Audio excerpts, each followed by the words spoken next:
Внимание! Говорит Москва. Передаем важное правительственное сообщение.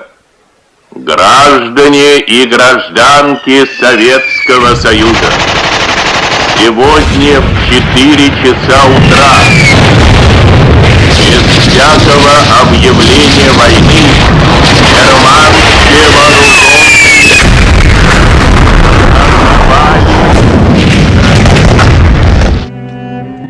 Шырт ұйқыда жатқан Жомарт Мергенбаевтың семьясының бірақ мезетте шырқы бұзылып, әке майданға, шеше мен бала елге қарай жол тартты.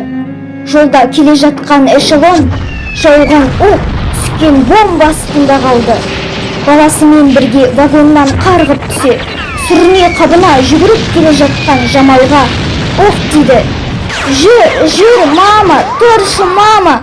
Бұл жерден тезірек кетейікші деген Серікке анасы тіл қатпай қиналып жатып жан тапсырды. Әкесі майданға аттанып, анасы далада қаза тауып, жас Серік бұрын аяғы баспаған алыс жерде тірі жетім болып жалғыз қала берді.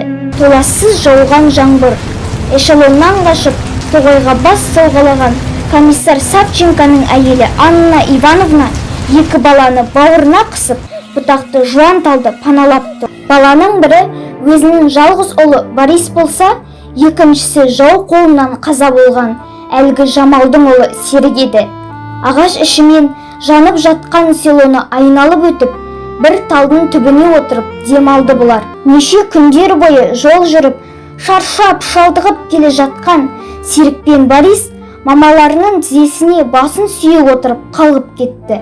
Село жақтан дырылдаған мотоцикл моторларының дауысы естілді де мылтық атылды.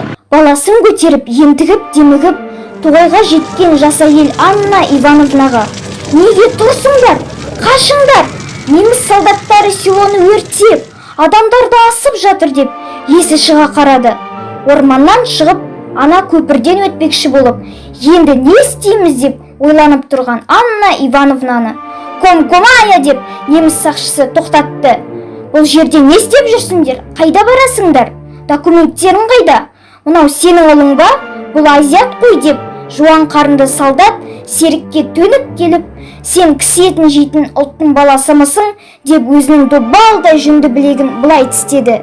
Ыңғайы келіп бұлар сытылып шықты.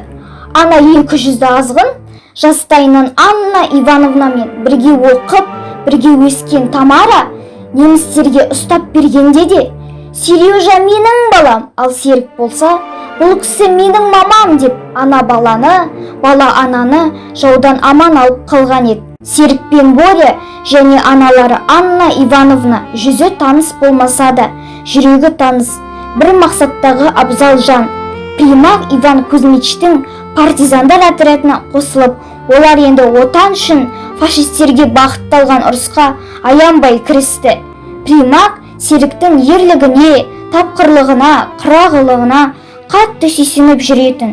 Күн артынан күн өтіп жатқанда Анна Ивановнаға артиллерия штабының басшысы Карасюктен Серіктің әкесі табылды деген жақсы хабар келді.